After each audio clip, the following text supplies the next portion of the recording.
చక్కగా పాట నడిపించిన దేవుని పిల్లలకు కూడా వందనాలు. చిన్న ప్రార్థన. ప్రేమగల మా కన్న తండ్రి, మాకు నేర్పించండి. మీరే ఘనత, మహిమ, ప్రభావాలు పొందుకోనండి. క్రీస్తు నామంలో ప్రార్థించి వేడుకుంటున్నాము తండ్రి. ఆమేన్. ప్రియమైన దేవుని పిల్లారా, దేవుని కృపలో దేవుడు కరుణను బట్టి మీ ముందు నిలబడి దేవుని యొక్క వాక్యం చెప్పే మంచి అవకాశాన్ని దేవుడు నాకు ఇచ్చారు. అందుని బట్టి చాలా వందనాలు. దేవునికి ఎంతైనా కృతజ్ఞతనై ఉన్నాను. మానవ జీవితంలో విచారకరమైన సంగతి ఏంటంటే, మనమేమిటి, మన జీవితం ఏంటి, దేవుని యొక్క ఉద్దేశాలు, సంకల్పాలు ఏమిటి, ఇవి అర్థం చేసుకోవడానికండి మనిషి యొక్క ఆయుష్కాలంలో సగం అంటే దేవుని సంకల్పాలు, దేవుని ఉద్దేశాలు, మన జీవితంలో ఎదురవ్వే కష్ట సుఖాలు అర్థం చేసుకోవడానికి సగ జీవిత కాలము అయిపోతుంది. అంటే మనం ఒక 50 సంవత్సరాలు వచ్చేటప్పుడు కూడా ఇవన్నీ అర్థం చేసుకోలేకపోతున్నాం. ఇవి అర్థం అవడానికి ఒక 50 సంవత్సరాలు పట్టేస్తుంది. తర్వాత బతికేది ఎంతయ్యా అంటే ఒక 10 సంవత్సరాలు, ఒక 20 సంవత్సరాలు బ్రతుకుతాం అంతే. ఇది చాలా బాధాకరమైన సంగతి. అయితే అర్థం కాకుండానే మనుషులు చాలా రకాలుగా మాట్లాడేస్తూ ఉంటారు. తొందరలో కానివ్వండి, ఫ్లోలో కానివ్వండి, అర్థం కాని సంగతులను బట్టి రకరకాలుగా మాట్లాడేస్తూ ఉంటారు. క్రైస్తవ్యంలో ఉన్న గొప్ప పరిస్థితి ఏంటంటే, ఎవరైనా ఒక క్రైస్తవ విశ్వాసికి అనారోగ్యం సంభవించిందనుకోండి, అనారోగ్యం సంభవించగానే పాస్టర్ గారికి ఫోన్ చేసి, అయ్యా నాకు ఆరోగ్యం బాగలేదు, నా కోసం ప్రార్థన చెయ్యండి. లేకపోతే తన కుటుంబంలో కానీ, తన స్నేహితుల్లో కానీ ఎవరికి అనారోగ్య సమస్య వచ్చినా మంచి పని చేస్తారు. అదేంటంటే దైవజనులకు చేతుల్లోకి అప్పగిస్తారు. అయ్యా మా కోసం ప్రార్థన చేయండి, మా అనారోగ్య పరిస్థితి బాగోలేదు, దేవుడు మాకు ఆరోగ్యం ఇచ్చే విధంగా మీరు ప్రార్థన చేయండి. సంఘానికి చెప్పుకుంటారు, దైవజనులకి చెప్పుకుంటారు. అదే అనారోగ్య పరిస్థితి దైవజనులకు వచ్చిందనుకోండి, ఆ పరిస్థితిలో విశ్వాసులు కొంచెం ఆలోచనలో పడుతూ ఉంటారు. అయ్యో మనకు అనారోగ్యం వస్తే దైవజనులకి చెప్పుకున్నాము, దైవజనులకి చెప్తే దేవుడు మనకి స్వస్థతనిస్తాడు, ఆరోగ్యాన్ని ఇస్తాడని. ఇటు దైవజనులకి అనారోగ్య పరిస్థితి ఏంటి? మన కోసం ప్రార్థన చేసే దైవజనుల కొరకు మనం ప్రార్థించవలసిన అవసరం వచ్చింది. కొంచెం ఆలోచనలో పడతారు. మంచిదే, ఆలోచన రావటం చాలా మంచిదండి. అప్పుడే మనకు కొన్ని విషయాలు అర్థమవుతూ ఉంటాయి. ఇటు మనకి ఆరోగ్యం వచ్చిందంటే మనం విశ్వాసం, దైవజనులకు కూడా అనారోగ్యం వచ్చింది, వీటి దైవజనుల్లో ఏమైనా లోపాలు ఉన్నాయా, దైవజనులు చక్కని జీవితాన్ని జీవించడం లేదా, ఇటువంటి ఆలోచనలు కూడా అప్పుడప్పుడు మనకు వచ్చేస్తూ ఉంటాయి.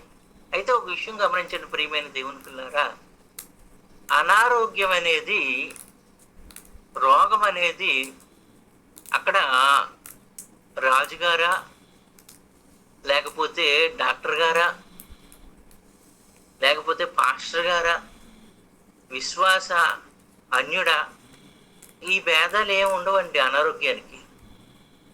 అనారోగ్యం అంటే ఒక రకంగా చెప్పుకోవాలంటే రోగ క్రిములు అని కూడా చెప్పుకోవచ్చు. మన శరీరములో సిస్టమ్ ఉంటుంది కదా, చక్కగా పనిచేసే సిస్టమ్. ఆ సిస్టాన్ని పాడు చేసే కొన్ని రకాల వైరస్లు అనండి, కొన్ని రకాల బ్యాక్టీరియాలు కానివ్వండి, కొన్ని రకాల పరిస్థితులు, ఈ వైరస్లు కానివ్వండి, బ్యాక్టీరియాలు కానివ్వండి, వాటికి ఈయన పాస్టర్ గారా, విశ్వాస రాజుగారా, డాక్టర్ గారా, ఇవేమి వాటికి అవసరం లేదు. మొన్న కరోనా వచ్చింది.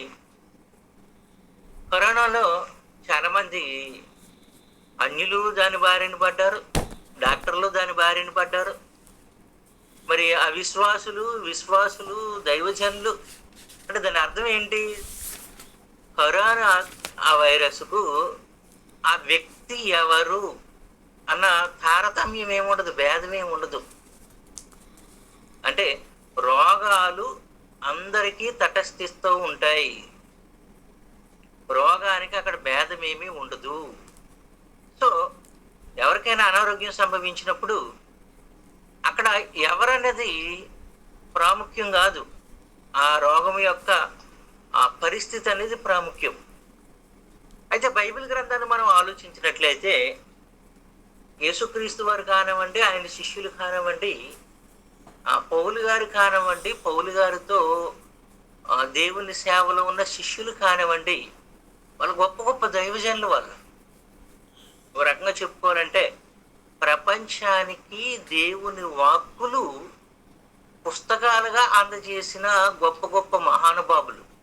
అంతేకాకుండా వాళ్ళు అనారోగ్య పరిస్థితుల్లో ఉన్న వారి కొరకు ప్రార్థన చేసిన వారు ప్రార్థన చేస్తే అనారోగ్య పరిస్థితులు చక్కబడ్డాయి, వారు స్వస్థతలు కూడా చేసిన వారు. అటువంటి వారు కూడా అనారోగ్య పరిస్థితులు సంభవించినట్లు మన బైబిల్ గ్రంథంలో చూడగలం. ఒకసారి ఫిలిప్పీలకు రాసిన పత్రిక అపోస్తలుడైన పౌలు గారు ఫిలిప్పీలకు పత్రిక రాస్తూ 2వ అధ్యాయము, ఫిలిప్పీలకు రాసిన పత్రిక 2వ అధ్యాయము 24వ వచనం నుంచి చదువుదామండి. 24వ వచనము నుంచి ఎవరైనా చదవగలరా? నేను శీఘ్రముగా వచ్చేదనని ప్రభువుని బట్టి నమ్ముచున్నాను, మరియు నా సహోదరులను నా తోడి యోధుడును మీ దోతయు నా అవసరమునకు ఉపచరించిన వాడనైన ఎపఫ్రోదితును మీ వద్దకు పంపుట అగత్యమని అనుకొంటిని. అతడు రోగి ఆయనని మీరు వింటిరి గనుక అతడు మిమ్మల్నందరినీ చూడ మిగుల అపేక్ష గలవాడై విచారపడుచుండెను. నిజంగా అతడు రోగి అయి చావునకు సిద్ధముగా ఉండెను గాని దేవుడు అతనిని కనికరించెను. వెరీ గుడ్ తల్లి, థ్యాంక్ యూ. ఇక్కడ అపోస్తలుడైన పౌలు గారు ఫిలిప్పీలకు పత్రిక రాస్తూ నేనును శీఘ్రముగా వచ్చేదనని ప్రభువును బట్టి నమ్ముచున్నాను. తొందరగా మీ దగ్గరికి రావాలి, ఫిలిప్పీలనే మీ దగ్గరికి రావాలి. అయితే ఇక్కడ ఒక సమస్య ఒకటి ఉంది. ఆ సమస్య ఏంటంటే నా సహోదరుడును అన్నాడు. ఇక్కడ ఎవరి కోసం చెప్తున్నాడు? జత పనివాడును, నా తోడు యోధుడును, మీ దూతయు, నా అవసరమునకు ఉపచరించువాడునైన ఎపఫ్రోదితును. అంటే అపోస్తలుడైన పౌలు గారు గొప్ప దైవజనుడు ఉంటే ఆ దైవజనుడైన పౌలు గారితో మరొక దైవజనుడు ఉన్నాడు. ఆయన నా జత పనివాడు అన్నాడు కదా. నా జత పనివాడు అంటే అర్థం ఏంటి? ఇప్పుడు పౌలు గారు ఉన్నారు, పౌలు గారితో జత పనివాడుగా ఆంధ్రయ్య గారు ఉన్నారు. వాళ్ళతో పాటు శ్రీకాకుళంలో వాళ్ళతో జత పనివాడిగా భాస్కర్ అనే నేనున్నాను. అంటే మేము జత కట్టి ప్రతిరోజు ఉదయం మీకు దేవుని యొక్క వాక్యాన్ని అందజేస్తున్నాం. అంటే పౌలు గారు దేవుని సేవకులే, దైవజనుడే. ఆంధ్రయ్య గారు దైవజనుడే, భాస్కర్ గారు దైవజనుడే. అలాగే పౌలు గారు జత పనివాడైనా, అంటే పౌలు గారిలా దేవుని సేవ చేస్తున్నా ఎపఫ్రోదితు.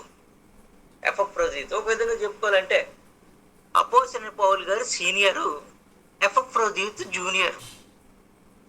జూనియర్ అయినప్పటికీ నా జత పనివాడునైనా. ఏమండి, ఎపఫ్రోదితులో ఉన్న గొప్ప లక్షణాలు ఏంటి? గొప్ప క్వాలిటీస్ ఏంటి? ఎపఫ్రోదితు యొక్క గొప్పతనం ఏంటి? ఏమంటే ఎపఫ్రోదితుకు వచ్చిన గొప్ప సమస్య ఏంటంటే అతడు రోగి అయి ఉండెను. నా జతపాను వాడైన ఎపఫ్రోదితు రోగి అయి ఉండెను. ఇంకా చావునకు సిద్ధమాయను. ఆ రోగం అంటే ఎపఫ్రోదితుని ఎక్కడ వరకు తీసుకెళ్ళిపోయిందంటే చావు వరకు తీసుకెళ్ళిపోయింది. ఆ ఎపఫ్రోదితు, అనారోగ్యవంతుడైన ఎపఫ్రోదితు, చావునకు సిద్ధమైన ఎపఫ్రోదితు గురించి చెబుతూ అతడు ఎంత గొప్పోడంటే చూడండి, ఎన్ని గొప్ప విషయాలు చెప్పాడు చూడండి. అతడు నా సహోదరుడు అతడి గురించి. ఇంకా రెండో విషయం కామ పెట్టి జత పని వాడును. రెండు విషయాలు, నాతో కలిసి పని చేస్తున్నాడు, దేవుని పని చేస్తున్నాడు. మూడో విషయం ఏంటి ఇతనిలో గొప్ప విషయం? నా తోడు యోధుడును. దేవుని సేవలో భయపడిన వాడు. యోధుడంటే గొప్ప ధైర్యం కలిగిన వాడు, ధైర్యంగా సేవ చేస్తున్నవాడు. నా తోడు యోధుడును, గొప్ప ధైర్యవంతుడు. నాలుగో విషయం ఏంటంటే మీ దూతయు అంటే దాని అర్థం ఏంటంటే మీ కొరకు అతను పంపబడుచున్నాడు. దూత అంటే పంపబడుచున్నాడు, పంపబడినవాడు మీ దూతయు. ఐదో విషయం ఏంటంటే నా అవసరమునకు ఉపచరించిన వాడునైనా. నా అవసరాలన్నీ తీరుస్తున్నాడు ఆయన. నా అవసరాలకు ఉపచరిస్తున్నాడంటే ఉపచారం కూడా చేస్తున్నాడు. నా అవసరము తీరేటట్లు ఉపచారము చేస్తున్నాడు. 5 గొప్ప సంగతులు ఉన్నాయండి అతనిలోని. 5 గొప్ప క్వాలిటీస్ ఎపఫ్రోదితులో. ఎంత మంచి గుణాలు ఉన్నా ఈయనకి ఏమొచ్చేసిందంట? రోగం వచ్చేసిందంట, అనారోగ్యం సంభవించిందంట. ఇప్పుడు ఆలోచించండి ప్రియమైన దేవుని పిల్లారా, ఈ కాలములో మాత్రమే కాదు, అపోస్తుడైన పౌలు గారు గొప్ప దైవజనుడైతే, ఎంత గొప్ప దైవజనుడైతే అంటే ఒక రకంగా చెప్పుకోవాలంటే యేసుక్రీస్తు ప్రభువుల వారి తర్వాత గొప్ప సేవ చేసిన గొప్ప దైవజనుడు పౌలు గారు. అతనితో జత పనివాడిగా ఉన్న ఎపఫ్రోదితుకి గొప్ప అనారోగ్యం సంభవించింది. అంటే వాళ్ళు కూడా ఒక రకంగా చెప్పుకోవాలంటే రోగాన్ని కలగజేసే బ్యాక్టీరియాలు కానివ్వండి, వైరస్లు కానివ్వండి, అనారోగ్య పరిస్థితులు కానివ్వండి, వాళ్ళను కూడా వదలలేదు. దేవుని సేవలో ఉన్న వాళ్ళకు కూడా అనారోగ్య పరిస్థితులు సంభవించాయి. ఇప్పుడైతే గొప్ప ఏమండి టెక్నాలజీతో కూడిన వైద్యం ఉందండి ఇప్పుడు ఈ కాలంలో. ఆ కాలంలోనండి గొప్ప వైద్యం లేదు. ఇప్పుడున్నంత గొప్ప వైద్యం, ఇప్పుడున్నంత గొప్ప మెడిసిన్ ఆ కాలంలో లేదు. చూడండి, అతడు రోగి ఆయనని మీరు వింటిరి గనుక అతడు మిమ్మల్ని అందరినీ చూడ మిగులు ఆపేక్ష గలవాడే విచారపడుచుండెను. వీళ్ళందరినీ చూడాలనుకున్నాడట. ఎపఫ్రోదితు అనారోగ్య పరిస్థితిలో వీళ్ళందరినీ చూడాలని విచారపడుతున్నాడంటే. విచారము అంటే అనారోగ్యము మాత్రమే కాదు, అనారోగ్యంతో పాటు బెంగ అంటారు కదండి.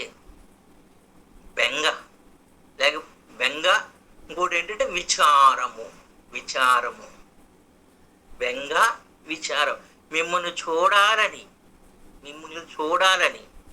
ఆపేక్ష గలవాడై విచారపడుచుండెను. విచారం తినేస్తుందండి. అయ్యో నేను ఏమైపోతాను, అయ్యో నా సహోదరులను చూడకుండా నేను చచ్చిపోతానేమో, అయ్యో నేను ఇంకా సేవ చేయకుండా చచ్చిపోతానేమో. విచారం ఆయన తినేస్తుంది. ఒక పక్కన రోగము, ఒక పక్కన విచారము. మిగులు ఆపేక్ష గలవాడై విచారపడుచుండెను. విచారపడుచుండెను. ప్రియమైన దేవుని పిల్లారా, నాకు కూడా మొన్న అనారోగ్యం సంభవించినప్పుడు హాస్పిటల్లో ఉన్నప్పుడు నా కొడుకు ఎప్పుడొస్తాడా అని, పెద్దోడు ఎప్పుడొస్తాడా అని ఎదురు చూశాను. మా నాన్నగారు ఎప్పుడు వస్తారా అని ఎదురు చూశాను. మా చెల్లెళ్ళు ఎప్పుడు వస్తారా అని ఎదురు చూశాను. కొంతమంది దైవజనులు, నాకు ఒక ప్రసాద్ గారని ఆమదల వలసలో ఒక దైవజనుడు ఉన్నాడు. ఆయన ఏ కార్యం చేసినా నన్ను పిలుస్తూ ఉంటాడు. అతడు ఎప్పుడు వస్తాడా ఫోన్ చేసి, బ్రదరు ప్రసాద్ బ్రదర్ మీరు త్వరగా రండి బ్రదరు, మిమ్మల్ని చూడాలని ఉంది బ్రదరు. విచారపడ్డాడంట. అంటే ఒక రకంగా ఆయన భయపడిపోయాడండి. భయపడిపోయాడు. ఎందుకు భయపడిపో ఉంటాడంటే, ఇక్కడ చూడండి, అతడు రోగి అయి చావునకు సిద్ధమై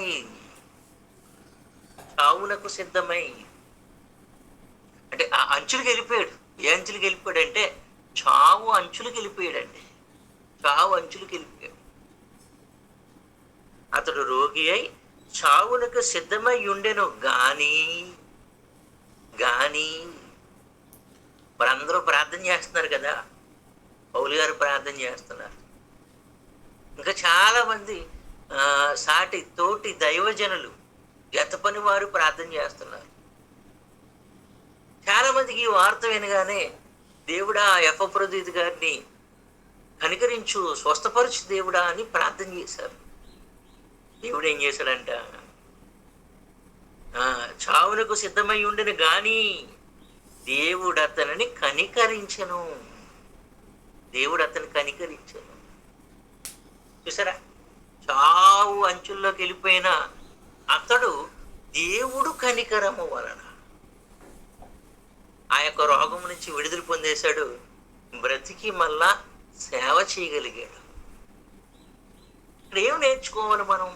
ప్రియమైన దేవుని పిల్లలారా, ఆలోచించండి, ఏం నేర్చుకోవాలి? ప్రియమైన దేవుని పిల్లలు, ఇక్కడ ఒక విషయం గమనించండి. మన దేవుడు కనికరమ కలిగిన వాడు, కరుణా సంపన్నుడు.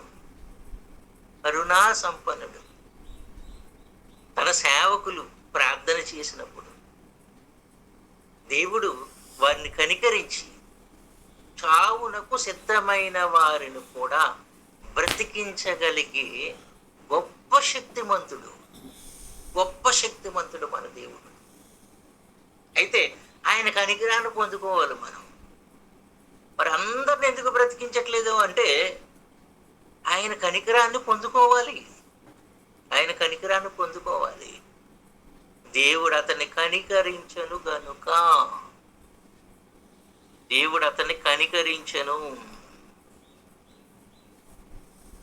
ప్రియమైన దేవుని పిల్లరా,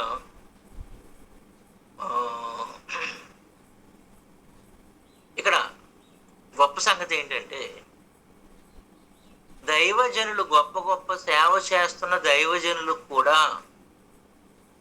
మరణకరమైన వ్యాధులు సంభవిస్తాయి అన్న విషయం మనం ఈ లేఖనాలను బట్టి గ్రహించగలము, అర్థం చేసుకోగలము.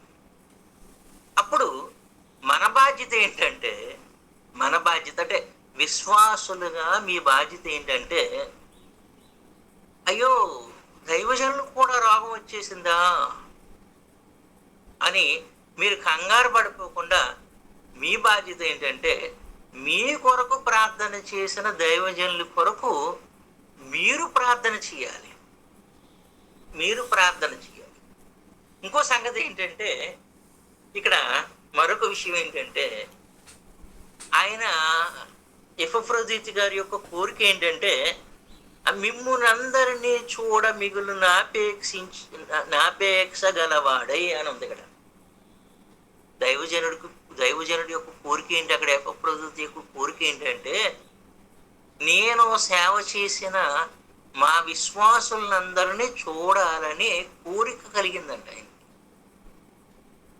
ఇక్కడ ఇంకొక సంగతి ఏంటంటే, ఎవరికైనా, దైవజనుడైనా విశ్వాసులైనా మన చుట్టబంధువులైనా ఎవరికైనా అనారోగ్యం సంభవించినప్పుడు అండి, మనం ఎంతో కొంత సమయాన్ని కేటాయించి వాళ్ళని చూడడానికి మనం వెళ్ళాలి. ఎందుకంటే ఆయన మన దగ్గరికి రాలేడు. రోగి మన దగ్గరికి రాలేడు. కానీ రోగికి ఉన్న గొప్ప కోరిక ఏంటంటే చూడాలి, చూడాలి, నా వారిని చూడాలి, నా వారిని చూడాలి. విచారం కలిగి ఉన్నాడంటే అయ్యో, అక్కడ విచారం ఏంటంటే అయ్యో మా వాళ్ళని చూడకుండానే చచ్చిపోతానేమో, చనిపోతానేమో. సో మనవారు ఎవరైనా, మనల్ని ప్రేమించేవారు ఎవరైనా, మనకి సేవలు అందజేస్తున్న వారు ఎవరైనా అనారోగ్య పరిస్థితిలో ఉండి ఒక రకంగా చావుతో పోరాడుతున్న కాలములో మనం ఎంతో కొంత సమయాన్ని కేటాయించుకుని ఆ వ్యక్తి దగ్గరికి వెళ్ళి ఆ వ్యక్తిని దర్శించి రావాలి. ఆ వ్యక్తి మనల్ని చూడగానే ఒక రకమైన ఆనందాన్ని పొందుకుంటాడండి. నా తమ్ముడు, నా అక్క, నా సోదరుడు, నా సోదరుడు, నేను బాప్తిసం ఇచ్చిన వ్యక్తి నన్ను చూడడానికి వచ్చాడు. అదొక రకమైన గొప్ప ఫీలింగ్. అది గొప్ప ఫీలింగ్. నువ్వు నన్ను చూడడానికి వచ్చావు, నేనే నిన్ను చూడాలనుకున్నాను.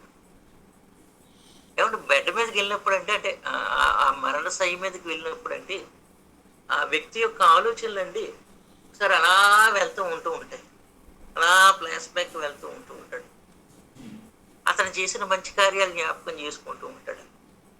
అతను చేసిన పాపాలు కూడా జ్ఞాపకం చేసుకుంటూ ఉంటాడు. పాపాన్ని బట్టి పశ్చాత్తాప పడుతూ ఉంటాడు. చేసిన మంచి కార్యాన్ని బట్టి సంతోషిస్తూ ఉంటాడు. తను ప్రేమిస్తున్న వారిని, తాను ప్రేమిస్తున్న వారిని ఒకసారి వాళ్ళని చూడాలని ఆపేక్ష కలిగి ఉంటూ ఉంటాడు. సో అందుకనే రోగిని మనం ఏం చేయాలి? సందర్శించాలి, పరామర్శించాలి. ఆ టైంలో వెళ్ళి కొన్ని గొప్ప ధైర్యం కలిగించే మాటలు చెప్పాలి. నీకేం కాదు, దేవుడు నిన్ను కరుణిస్తాడు, నిన్ను స్వస్థపరుస్తాడు, నిన్ను ఆదరిస్తాడు అని గొప్ప ధైర్యాన్ని కలగజేసే మాటలు చెప్పి ప్రార్థించి రావాలి. ఏమండి? ఓకే, మరొక విషయాన్ని మనం చూద్దాం. అదేంటంటే తిమోతికి రాసిన పత్రిక ముగించుకునే ముందు మరొక విషయాన్ని మనం చూద్దాం. తిమోతికి రాసిన పత్రిక 5వ అధ్యాయం, మొదటి పత్రిక 5వ అధ్యాయం,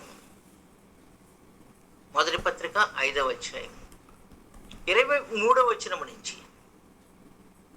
అపోస్తలుడైన పౌలు గారు, గొప్ప దైవజనుడు కదా, ఎపఫ్రోదితు ఎలాగైతే తనకు జత పనివాడుగా ఉన్నాడో తిమోతి కూడా పౌలు గారికి జత పనివాడుగా, ఒక రకంగా శిష్యుడిగా కాదు. పౌలు గారి సీనియర్ అయితే తిమోతి జూనియర్. తిమోతిని కొన్ని హెచ్చరికలు చేస్తున్నాడు. తిమోతికి కొన్ని జాగ్రత్తలు తెలియజేస్తున్నాడు. 5వ అధ్యాయం అంతా ఎవరితో ఎలా ఉండాలి, తిమోతి ఎవరితో ఎలా ఉండాలి. మొదటి వచనం ఏముంటది? వృద్ధిని గద్దింపగా తండ్రిగా భావించి అతనే హెచ్చరించుము.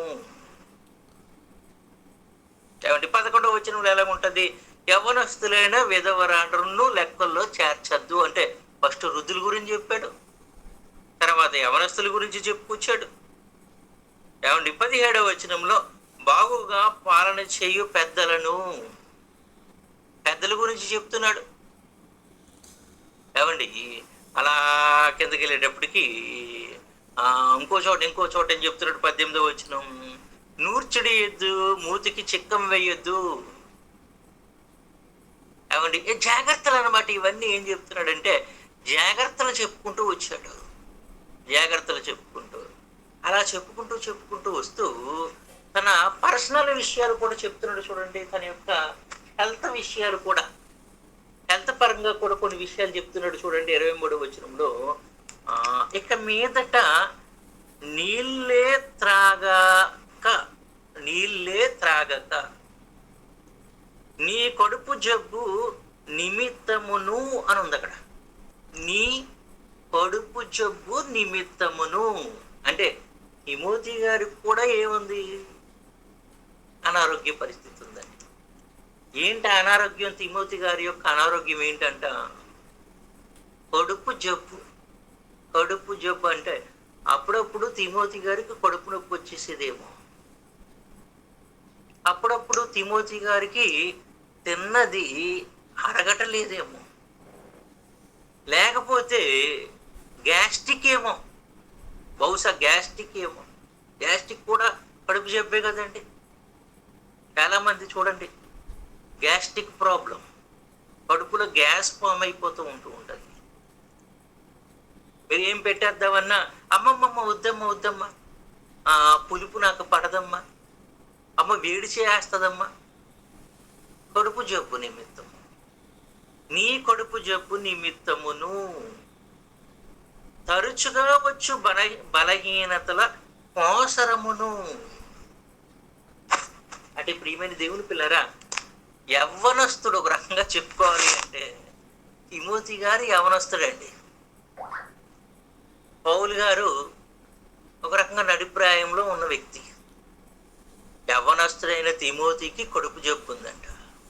నీ కడుపు జబ్బు నిమిత్తము అంటే ఎంత బాగా స్టడీ చేశాడో చూడండి పౌలు గారు. పౌలు గారు తన తోటున్న జూనియర్ సేవకుల యొక్క వాళ్ళ యొక్క రంగంగా చెప్పుకోవాలంటే ఆరోగ్య పరిస్థితులను అనారోగ్య పరిస్థితులను కూడా ఆయన స్టడీ చేసిన ఆయన. తిమోతి, ఆరోగ్యాన్ని నెగ్లెక్ట్ చేయొద్దు. కేవలం నీళ్లు మాత్రమే తాగక. కొంతమంది యవనస్తులండి టీ తాగరంటే తాగరు, కాఫీ తాగరంటే తాగరు, డ్రింక్ తాగరంటే తాగరు. మరి ఏం తాగుతారు అంటే ఓన్లీ నీళ్ళే తాగుతానండి అంటూ ఉంటారు. నిజంగా ఈ రోజుల్లో టీ, కాఫీలు, డ్రింక్స్ మనల్ని అనారోగ్యానికి దారి తీసేస్తూ ఉంటాయి. అయితే ఆ కాలములో ఏమండి, ద్రాక్షారసం అనేది ఒక రకంగా అంటే ఇశ్రాయేలీలు ద్రాక్ష తోటలు బాగా నాటేవారు. వాళ్ళు పెళ్ళిళ్ళకి కానివ్వండి, లేకపోతే ఇంటికి చుట్టాలు వచ్చినప్పుడు కానివ్వండి, ద్రాక్షారసం ఇచ్చేవారు త్రాగటానికి. ఇప్పుడు మనం టీ, కాఫీలు ఎలాగిస్తామో వాళ్ళు ద్రాక్షారసం ఇచ్చేవారు. ఏమంటున్నాడు ఇక్కడ? ఏమంటున్నాడు? ఇక మీదట నీళ్ళే త్రాగక నీ కడుపు జబ్బు నిమిత్తమును తరచుగా వచ్చు బలహీనతల కోసరమును ద్రాక్షారసము కొంచెముగా పుచ్చుకొనుము. కొంచెముగా ఎక్కువ తాగేది నాన్న. ద్రాక్షారసాన్ని కొంచెముగా తీసుకో. కొంతమంది చూడండి, ఉదయాన్నే తేనె, నిమ్మరసం కలిపిన గోరువెచ్చని నీళ్లు త్రాగుతూ ఉంటారు మన ఈ ఏరియా. ఎందుకంటే తేనెలో అలాగే నిమ్మరసములో ఔషధ గుణాలు ఉన్నాయి. నిమ్మరసం చాలా మంచిదండి, చాలా మంచి ఔషధ గుణాలు ఉన్నాయి నిమ్మరసంలో కానివ్వండి, నిమ్మకాయ తొక్కలలో కానివ్వండి. మనకి విరివిగా దొరుకుతుంటాయి నిమ్మకాయ. అక్కడ అంటే ఆ ప్రదేశంలో, ఇజ్రాయేలు, పాలస్తీనా ఆ ప్రదేశంలో ద్రాక్షారసం విరివిగా దొరుకుతుంటుంది. ద్రాక్షారసం ఉన్న ఔషధ గుణం ఏంటంటే కడుపు జబ్బులను నయం చేసేస్తూ ఉంటుంది. కడుపుతో బాధపడుతున్నాం అనుకోండి, ద్రాక్షారసం తాగితే ఆ కడుపు జబ్బు అనేది క్లియర్ అవుతూ ఉంటుంది అనమాట. అంటే కడుపును క్లీన్ చేసే ఔషధ గుణం ద్రాక్షారసానికి ఉంది. సో అపోస్తలుడైన పౌలు గారు తనతో ఉన్న శిష్యుడికి ఏం చెప్తున్నాడంటే, నాయన నువ్వు నీళ్ళే తాగుతూ ఉంటావు, నీళ్లు త్రాగు, మంచిది, నీళ్లు మాత్రమే గాక నీ కడుపు జబ్బు నిమిత్తం, తరచుగా వచ్చు బలహీనతల నిమిత్తం. తరచుగా వచ్చు బలహీనతలు అంటే వీళ్ళు దేవుని సేవలో ఉండగా వీళ్ళకు కూడా బలహీనతలు ఉన్నాయి, అనారోగ్య సమస్యలు ఉన్నాయి. ఆ సమస్యల కొరకు కేవలం ప్రార్థించడం మాత్రమే కాకుండా దేవుడు పెట్టిన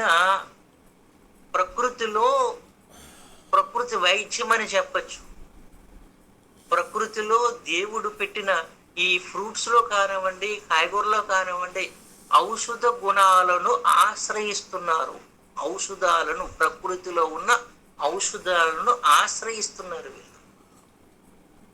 ప్రియమైన దేవుని పిల్లారా, నాతో పాటు ఒక ఆయన సువార్తకు వస్తూ ఉంటాడు వైజాగ్ నుంచి. పెద్ద ఆయనే, 65 సంవత్సరాలు ఆయనకి. సువార్తకు వచ్చి ఆయన పాపం నాకు విరోచనం అవ్వట్లేదని బాధపడుతూ ఉంటూ ఉంటాడు. ఆయనకున్న అనారోగ్య సమస్య అది. ఎక్కువ నీళ్ళు తాగండి అంటూ ఉంటాడు. ఎక్కువ నీళ్ళు తాగండి అంటూ ఉంటాడు. కొన్ని సందర్భాల్లో సువార్తకు రమ్మంటే, పాస్టర్ గారు బాగోలేదండి ఏమనుకోకండి, నాకు ఇదిగో ఇలాగా పరిస్థితి ఇది. కానీ ఆయన గొప్ప ప్రార్థన పరుడండి. ఉదయాన్నే లేచి గొప్ప ప్రార్థన చేస్తూ ఉంటాడు. ఎవరైనా తమ యొక్క అనారోగ్య స్థితిలో అతనికి చెప్తే వాళ్ళ కోసం తప్పకుండా ప్రార్థన చేస్తూ ఉంటాడు. ఉదయాన్నే మరి ఈ టైంలో సుమారు గంట ప్రార్థన చేస్తూ ఉంటాడు. మంచి ప్రార్థనా పరుడు, మంచి సువార్త చేస్తూ ఉంటాడు. దేవుని మీద గొప్ప విశ్వాసం. పాపం ఆయనకు కూడా అనారోగ్య సమస్య. అప్పుడు ఉన్న వాళ్ళకి ఇదే పరిస్థితులు ఉన్నాయి. సో ఏంటంటే, దైవజనులు గనుక వాళ్ళకి అనారోగ్య సమస్యలు ఉండవు అనుకోవద్దు. దైవజనులైనా అనారోగ్య సమస్యలు ఉంటాయి, విశ్వాసులైనా అనారోగ్య సమస్యలు ఉంటాయి, అన్యులైనా అనారోగ్య సమస్యలు ఉంటాయి. ఈ సమస్యలు ఉంటాయి గనుక దేవుడు ఈ సమస్యల నుంచి ఉపశమనం పొందుకోవటానికి ప్రకృతిలో ఔషధాలు పెట్టాడు. ప్రకృతిలో ఔషధాలు పెట్టాడు కనుక ప్రకృతిలో దేవుడు పెట్టిన ఔషధాలను మనము ఆశ్రయించాలి అని ఇక్కడ మనకు గుణపాఠం. ఏమండి? సో ఇంకో విషయం ఏంటంటే, కనికరం ఉంది.